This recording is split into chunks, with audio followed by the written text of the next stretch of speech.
Hello, very beautiful community. Really difficult day for me today health-wise, so we're going to keep this on point and brief.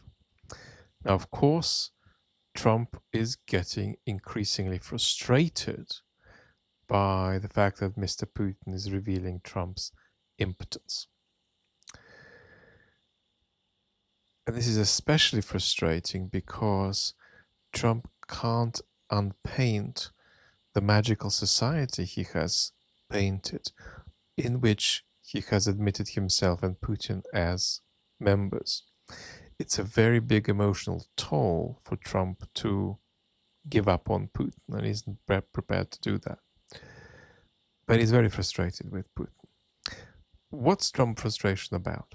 It's actually not what he put on Truth Social, which is that Putin is needlessly bombing civilians. There's a little bit of an element of befuddlement there for Trump, and that's to do with the fact that Putin may be engaged in military operations that don't even directly advantage Russia. So it's kind of a destructive impulse to the prosecution of Putin's war, and some of the more terroristic elements of the prosecution of the war are unconstructively destructive, and Trump doesn't get that. You destroy if it pays, you stop destroying if it doesn't. So he doesn't get that element, but fundamentally, apart from this befuddlement, he's not really worrying about the bombardments of civilians because Trump doesn't even care about his own friends and family, let alone people in Ukraine. What Trump is worried about is that Putin is making demands that Trump is clear that Ukraine and Europe are not prepared to accept, therefore preventing Trump with coming out like a hero who's made a kind of deal that stops the war. That's Trump's frustration. And Trump's frustrated by the fact that he likes Putin. He favors Russia more than he does Ukraine in this conflict. He favors Putin much more than he favors Zelensky. But he doesn't see what's Putin's problem.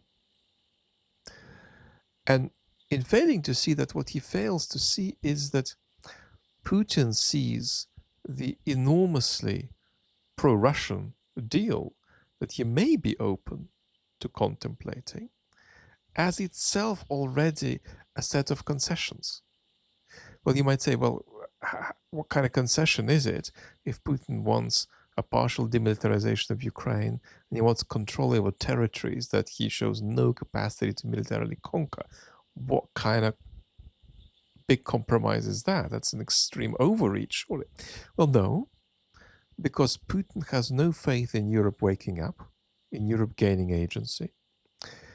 And therefore he believes that the longer this story grinds on, the more it will be possible to bring it about that there's a Georgia-type scenario in Ukraine. Yes, Ukraine is always going to hate Putin, but maybe he'll be able to insert a regime in Ukraine that operates in very favorable terms to Russia and thereby gain political control over Ukraine. That's the ideal outcome for Putin, as far as Ukraine goes. Now, don't forget, Putin is thinking about Ukraine always in global terms as a lever to destabilize the West and alter Russia's balance of power vis-a-vis the West. But putting that aside, that's the kind of scenario Putin aspires to, and he thinks he has a realistic shot of attaining because Europe is inevitably going to fail to get its act together, in his view. And so the extravagant demands that he makes that look absolutely ludicrous to Trump, like territorial acquisition of territories he can't possibly gain physical control over, is to Putin already looking like a very, very big concession. And Trump doesn't get it. And he's going to remain increasingly frustrated. What's the big picture takeaway for us apart from these Trump-Putin dynamics? Well, it's that a doomed peace process is a reality that shouldn't surprise us. But nevertheless, it's a reality that means that we're going to see more escalation. We're going to see more escalation in terms of war on Russian soil, Ukraine taking the war into Russian soil. We're going to see more destructive impulse in the way the Russians are conducting their military operations.